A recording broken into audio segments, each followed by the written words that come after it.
babun fi sahaw dambugal sakkitoral ngal e nder deftere nde hino yewta en fi sujudeji gejji mo yejjiti ɓeydi ma mo yejjiti ɗuyti e nder julde nden ko honno o waɗata. wa sujudu sahawi ko adi kon cheikhuji on maaki yo en andu sujudeje gejji sujjugol si yejjiti ɓeydi ma ɗuyti fi solati ka julde ko yen faamu sunnatun ɗum ko sunna wona farilla. jon en andi ñawre mum nde wona farilla ko sunna. imo addande en no joni mo yejjiti ɓeydi ko honno sujjirta ma mo yejjiti ɗuyti ko honno sujjirta. falinno ɓusan no wodani ɗuytuɗo julde nden o sajadatani sujjugol sujudeje ɗiɗi qabla salami ko adi o salminde ba'da tamami tashahudain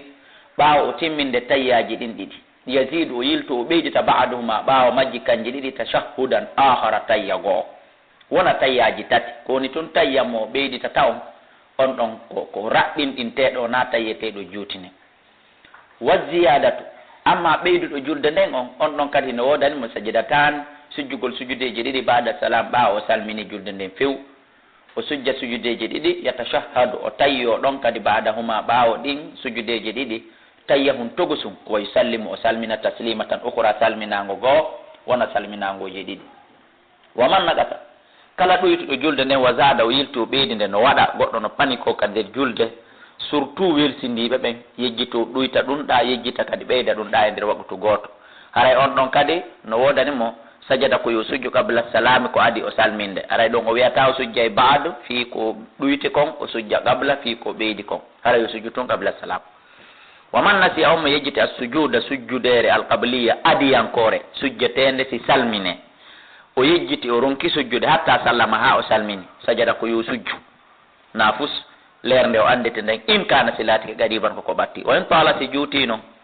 aw kharaja ma o yalti min al masjid e juulirde nden haray ɗon batala sujudu haray sujudere nden boni ɓa noon sujudere nden boni wa tabtulu solatu julde nden kadi haray bonidi ma'ahu wondude e sujudere nden ko selon ɗum ɗo ko cheikh abdourahmane akhdari woni ko holliri ni ka madhabu imam malik. in kana si laatiki ala salasi sunanin koye dow sunnaji tati aw actara ma ɓuuri min dalika e morde ɗum bi mana si tawi woni ko sunnaji tati ha nattiri dow woni ko bonni wa illa sona ɗum siko sunna goto ma sunna ɗiɗi haɗe fala tabtul aray julde nden bonati. wa man nasiya sujuda kala mo yejjiti sujudere noon albadiya ɓaawo yankere kañum sajadahu o sujjayde ko lernde o anditi o walaw ba'da amin hay ko ɓaawo hitande ma duuɓi ɗiɗi ma duuɓi sappo so anditi hitande kaarire waɓutu kaarijo ma lewru kaariru waɓutu kaarijo miɗo duwano sujude ba'da salam haray o yahay o sujja haray julde makko nde hino selli. wa man nagasa kala ɗoytuɗo faridatan farilla noon fala yusi haray ɗo yonantamo as sujudu sujjugol an ha fi on farilla mo o ɗoyti ɗon haray ɗon ko be ko darde go adata remplace mum ko ɗum waɗi ko be si on tigi sendinira farillaji julde sunnaji julde so naata e juulugol. wa man nagasa omo ɗoyti alfadaila ɓure kala mo ɗoyti ɓure masalan wano townugol juuɗe ɗen ha ka fewndu noppi si habbira wandi ɗum ko ɓure haray on ɗon fala sujudu alay sujudu fawakimo yoɓugol darde fawakimo en faami ka haray noon faamon taho o sujudu sahawi ko waɗa ɗo mo ɗoyti yo sujju qabla mo ɓeydi yo sujju baada ɗum ɗo ko madhabu imam malik ni ko yo on faamu no woodi e madhabuji hedditiɗɗi wi'uɗi mo ɗoyti julde o mo ɓeydi julde o fof ko yo sujju qabla no woodi e madhabuji hedditiɗi mo ɗoyti o mo ɓeydi o fof ko yo sujju baada hiɓe waɗi fof muɗum hunde wotere unique ko imam malik ari hande kadi ɓisi hakkunde maɓɓe interveni waɗi o hikka maɗo joni mo sujji qabla mo ɗoyti julde yo sujju qabla mo ɓeydi julde yo sujju baada kanko ari o warrini ko yon faam masalan so wi min abdoullahi kala mi julno ma on ni o goɗɗo julno o ɗoyti julde nden enen hiɗen faami ko qabla o duwa sujjude o sujjoyi baada na e jonnutomo faljere mar dalil ma o ɓeydi julde nden enen ko faamuɗen ko qabla o duwa sujjude o sujjoyi baada o nayi jonnutomo faljere haray mo mari dalil en faami ka haray wa kullu fawqadi ilmin alim goto kala goɗɗo go hino ƴellitimo e sengo gande ɗe wona ya yaw kondangol goɗɗo wi'amo o falji. wala yakunu sujud alqabliya sujjudere qabliyankere wawata wonde illa li tarki sunnatayni so wona accuɗo sunnaji ɗiɗi faktara ma ko ɓuuri wa amma sunnatul wahida amma accuɗo sunna goto fala sujuda laha haray sujudu ɗum ɗon sujjantaki sarti illa sirra wal jahara si wonara ko feññinɗo ka suuɗete ma suuɗuɗo ka feññinte ɗin ɗon sunnaji ɗiɗi ko sunnaji puissance mo acci goto e mum ka madhabu imam malik aɗa sujje badama qabla kono ɗon kadi gandal ngal no muutoyo haata ɗon kadi on tigi sujjata sabu no jeeya e ahayanihi ɗon andi e nder julde nden no woodi sunnaji tawɗi ko waɗeteɗi kenen kenen no jeeya sunnaji ɗi nelaɗo waɗayno kenen kenen tewagol pas feññina aya goto ka fanama ka alansara eɗen hannde no woodi hadis ƴettaɗo aba hurairata radiallahu anhu o wi kana rasulullah sallah sallam yusmiuna al ayata wal ayatain ahayana wonelaɗo laatike ɓe naninayno men aya goto ma e ɗiɗi kenengo sawni no sella ka goɗɗo tewo pas feññina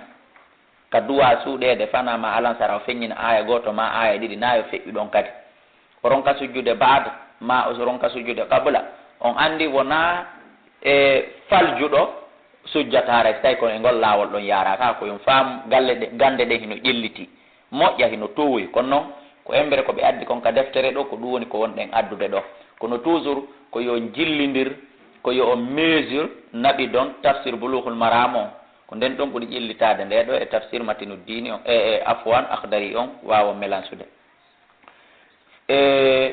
faman asarra kala suuɗuɗo fil jahari ka feññinte sajada sujje qabla salam ko adi o salminde waman jahara kala feññinɗo fi sirri ka suuɗete sajada sujje bada salam ɓawo salminde selon cheikh abdourahmane al akhtari waman takallama kala yewtuɗo kadi ka nder julde sahiyan hara o yejjuto haray sajada koyo sujju bada salam ɓawo salmi par ce que hara o ɓeydi julde nde waman sallama kala salminɗo min rakatayni ka darɗe ɗiɗi sahiyan hara o yejjuto no heddi tataɓere ndemma no heddi ɗiɗi jedditiɗɗen sajada koyo sujju bada salam ɓawo salmin waman zada kala ɓeyduɗo fi solati ka julde raka'atan darde aw rakatayni ma darɗe ɗiɗi sajada toujours ko yo sujju bada salam ɓawo salminde hara o ɓeydu waman zada kala ɓeyduɗo fi solati ka julde mislaha yeru mayre net ko futtoro woni juulude o juula jeego ma ko fanama alansara ma ge yon julde o juula jeetati haray on ɗon woni aden welsindiɗo ha feƴƴiti haray batolato boni julde makko nden few waman shakka kala sikkitiɗo fi kamal solati e fi timmugol julde makko nden timmi ka timmali ka no heddi darde haray ko waɗata ata ko yo addu bima shakka ko sikkiti kon fihi muɗum sino luttima si lutta ko yo addu ɗum wa shakku e sikkitagol ngol finnuɓo sani e ɗuytugol ngol li to haqqiqihi fi o haqinguine moƴƴa o fillita hande kadi timmi faman sakka kala sikkitiɗo fi raka'atin e darde aw sajadatin ma sujudere taw si o sujjuno nde sujudere ɗa ka o sujjano nde taw so o waɗi nde darde ka o waɗalde atabiha ko yo addu ko sikkiti kon o sajada o sujja bada salam ɓawo salminde par ce que ɗon ko go o timmi ɗiɗi timmi ha fawi haray ko taggina ko o ɓeydi haray ko yo sujju bada salam wa in shakka so sikkitike fi salami salmingol ngol est ce que mi salmino nanen ka mi salminano andi iblisa lanatullah aleyh emo jokki e mouradu molanandu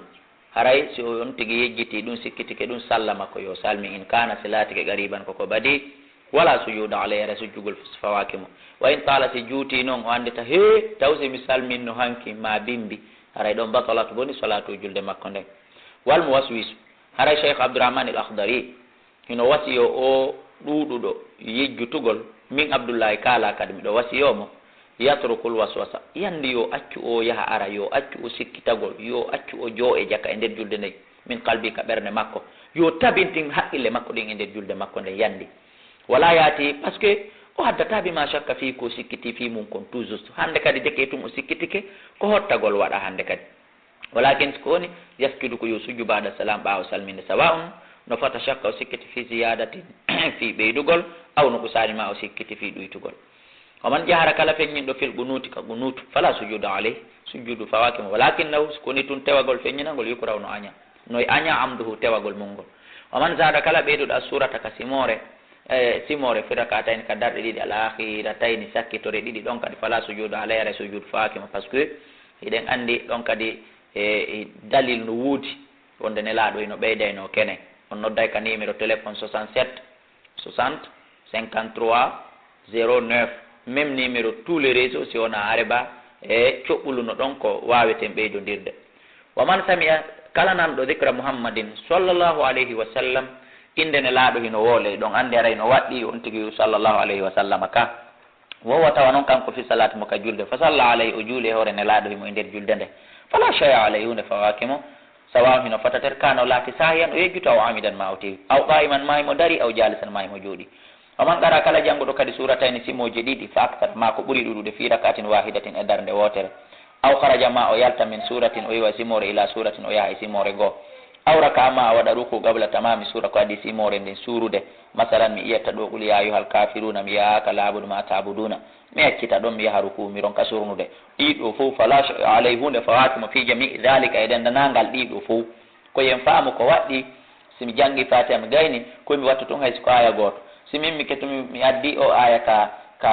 suratu rahman ɗa mi inni mudohammatat mi yehi ruku ara julde anden no selli na be si mi ƴetti tun sura tol ko beygol sura on faami waman asharati kala sappiɗo fi salati e nder julde makko nden o sappani goɗɗo o sappori biyadi jungo makko ngon awra asima hoore makko nden fala sha alay hare hunde faakimo kono noon haray ɗum ɗum duwaka par ce que ko fijirgol julde nden noon si o naara taw feere ala be ɗum waman kararal fatiha kala filliniɗo fatiha on sahiyan hara o yejjutu so jeɗa koye suju bada salam ɓawa salminde wen kana so laati amidan o tewi fas fa zahiru haray ko ɓuuri feeñude kon ko ɓuuri tabutude kon albutlan ko bongol julde makko nden par ce que o tewike o fijiri julde nden o waɗi allabu e nder julde nden o man tadakkara surata kala andutoɗo kadi simore nden badal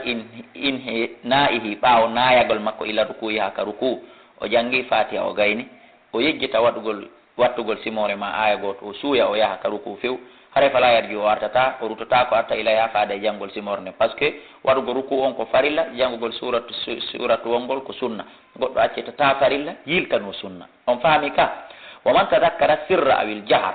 kala kadi yejjutuɗo ka duwa suuɗede tawi o feññini ma ka duwa feññinede tawi o suuɗi qabla rukuyi ko adi o wadde ruku aadal qira haray o fillito janggin on si tawi noon o lanni yahude ka ruku haray ɗon kadi o yiltitotako par ce que ruku on ko farilla feññingol ka feññinte ma suuɗugol ka suuɗete ɗum ko sunna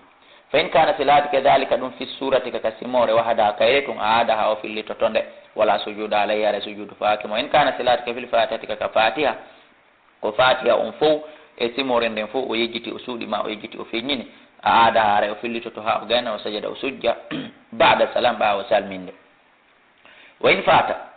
si tawi woni noon feƴƴiri bi ruku sabu waɗgo ruku mbi mana o lanni wadde ruku on ha o gayni so o anditi haray ɓe inni sajada o sujja ili tarkil jahari sabu ko acci kon feññingol ngol qabla salami ko adi o salminde o andi ɗon haray ko hito ngon ɗuyti wali tarki sirri o sujjane sabu ko acci kon suuɗugol ngol bada salam ɓawa salminde par ce que ɗon kadi hito ngon ɓeydi sawanno fata kana laatike minal fatihati kaka fatiha awi surati kaka ka simore wahada ha kayre tum wawan dahika kala jaɗɗo fi salati ka julde ɗum no fottana batalat salatu julde makko nde boni sawanno fata kana o laatike sahiyan o yejjuta o amidan ma o tewi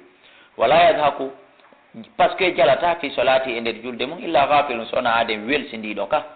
mutalaibun fijowo e nder julde mum nden ka wal mu'minu gomɗinɗo Allah tigi tigi ida qama li salati si o darani ke julde nden arada o ɗurnoto itta be kalbi ɓernde makko nen an kulli masi wallahi kala ko tawata o yina Allah subhanahu kana gonga wataraka duniya o tertoto aduna o mafiya e kala koni aduna hatta yahdura bi qalbihi ha o tawna ɓernde makko nden nde fof mayre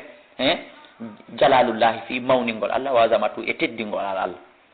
wo yarta ida qalbu ta ɓernde makko nde hino huli hinde goƴi taw si nde julde makko jaɓete ka jaɓetake taw so daɗa e ɗelete Allah ka o daɗata wa tarhaba nafsuhu tawa himo hulɓini wonki makko kin wonki kin hin huli min haybatillah immorde mbaadi Allah nde jalla jalaluhu ommo mangural muɗum mawni ko ɗum woni julde gomɗinɗo yo Allah waɗen sen darani ke julde nden hara ko ni wawɗen amin fa hadihi salatul muttaqin ko ɗum ɗon julde huloɓe Allah ɓen allahuma jalna minal muttaqin ya Allah on waɗu en huloɓe Allah amin wala shay alayhi hunde fawakimo noon fi tabassumi ka mosugo miɗo juulude mi hewti aya yi weltinirɗo mo waɗi ɗum ɗo ko aljanna wodani mo min Abdoullahi kala mi andi tan noon miɗo jokkiɗe golle andi ɗon mi moosay welo wa bukaul haray ɗum ɗon fus fawakilam konko mi moosi ɗum sujjata qabla mi sujjata baad wa bukaul khashi wullandu yankinare fi salati ka julde mi hewta aya lette mi hula mi ana mi maapo taw si Allah yaafoto lanɗen ɗen lette wonɗe ɗon si o danday lanɗe ka ko honno mi wulla mo tafarum ko yaafa ɗum o andi ɓa innama ko yaafa ɗum holli on tigi nelaka wullugol e nder julde nden kono si o wullori e nder julde nden o sujjata qabla o sujjata baad o mara bakkat kadare ko yaafa ɗum kono si woni kaari ko yaafaɗo holli o bonni ka so na ɗum wiyatake kaari ko yaafaɗo on faami gundo on ɗon waman ansata kala deƴƴitanɗo li mutahaddisin wonande yewtere qalilan seeɗa e nder julde ande mi nana haala ɗa intéresse ka kono noon goɗɗo duwaka goye heɓude ko intéressé ɗum ɓuuri julde nde wonden ɗum kadi faamen ɗum moƴƴa kono noon mi deƴƴana yewtere nden fiyo mi humpita koni e mayre haray fala shay alay hunde faake mo kono o waɗi ko hana waman qama kala immiɗo minan rak'atayni ka darɗe ɗiɗi o andi ko o duwaɗo jooɗade o tayyo o yejji taw immo gablal julus ko adi o jooɗade fa in tadakkara so anditi gablan yufarikal arda ko adi o sertude e leydi ndi mbiyadahi juuɗe makko ɗen o rukubata e koppi makko ɗi raja'a ko yo rutto ilal julus faade e jooɗagol ngol tayyo wala sujuda aley sujugol faaki mo gabla o baada o wa in faragaha so lannino sertude e leydi ndin o tayyaki o immike o darike tamada ko yo konti wala mi yarji o ruttotako par ce que toujours wiɗen jooɗagol tayyogol ko sunna immagol daro waɗa darde nden noon ko farilla accitantake fi sunna wa sajada o sujjoya qabla salam ko adi o salminɗe saabu ko ɗuyti kon tayya o wa in raja'a so ruttike badal mo faragati ɓawo lanni fewde e darde few kadi o faamali duwaka yidditede o ari o yidditike wa ba'dal qiyam e ɓawo daragol few o lanni darade o yidditike sahian hara o yejjuta o amidan ma himo tiwi sahat salatu ara julde makko nde no selli koni tun wa sajada o sujjoya bada salam ɓawo o salmini sabu ɓeydi o waɗi va-bien jooɗo immo seeɗa kono ara hunde fawakimo en faami waman nafaha kala wuttuɗo fi salati ka julde makko sahiyan hara o yejjuta sajada aray koyo sujjo bada salam ɓawo salmini tukun jooɗo e ma tun wuttakum ma wuttaka sujjata ɗon haray ɗum ɗon moƴƴa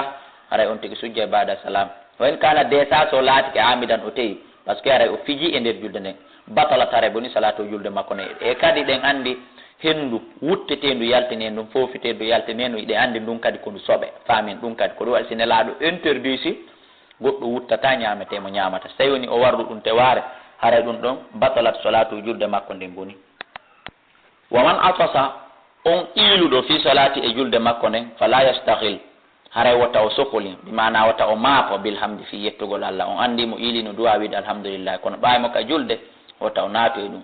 julde nde woni juulude nde hino hecci wiigol alhamdulillah wala yaruddu o ruttata kadi ala man shammatahu e dow on ilnutuɗomo so juuli e nder julde makko nden o iili o wiyata alhamdulillah si goɗɗo goo maƴi to inni yarhamukallahu haray toujours walla haray o ruttata on ɗon kadi o innama yahfirallahu li walaka wala yushammitu atisan o ilnitata kadi iiluɗo bimana si tawi woni o nani kadi goɗɗo no iila himo ka nder julde o nani goɗɗo no iila on tigi wi alhamdulillah haray ɗon kadi o innata yarhamukallah kono fayin hamidallah kanko iiluɗo on ka nder julde so yetti Allah ma o ilniti o iiluɗo to o innimo yarhamukallah haray fala shay alayhi haray hunde fawake mo kono ko ɓuri laɓede kon julde nde wona fijirtede julde nden ko mawnude ɓuri ko woni wo haray ko yo accu kala ko wona kon julde nde amanta saaba kala ittuɗo ngaaɓa so ndulla fi solati ka julde sadda faw haray yo satti hunduko makko kon o concentré o ha o fiɗidira ko hara o jaɓali ngaaɓa so ndulla on yalta par ce que andi ton ngaaɓa so ndulla ko mina cheytan ne laaɗo maki attasa'ub mina cheytan ittugol ngaaɓa so ndulla ko jeeya ɗum iwru ɗum e iblis iilugol ko iwru ɗum ka Allah ko hunde welde yettininde ko ɗum waɗi simo iili wi alhamdulillah amma ngaaɓa so ndulla ɗum ko iwrugol ka iblis haray a darna e julde tun iblis ara sora e gaɓɓuɗe maɗa ɗen e dande ma nde fiya itto ngaaɓa sundulla donc on tigi o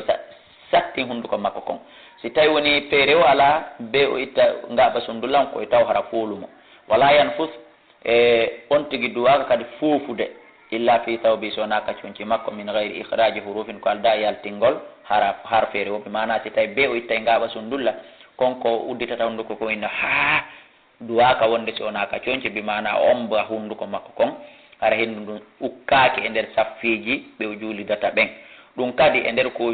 ittata ngaaɓa sundulla kon hara ko alda yaltinolgol hurufure par ce que on nana woɓɓe gonde no itta ngaaɓa sundulla ka julde hara no ittude ngaaɓa sundulla on hino janngude haranoɗe donc ɗum ɗo wona hunde hanude so tawi ngaaɓa sundulla on foolimo yo umbu yo diƴƴu jangin on ha o gayna ŋaɓɓutude hundukon o omba ko o fuɗɗito jangin on kala hurufure nde o janngori nder ɗon ɗe andi nden ɗon sella ka wa man shakka kala sikkitiɗo fi hadasin fi tayre aw najasatin ma soɓe fatafakkara o anditi ɗum fi solati o miijiti fi ɗum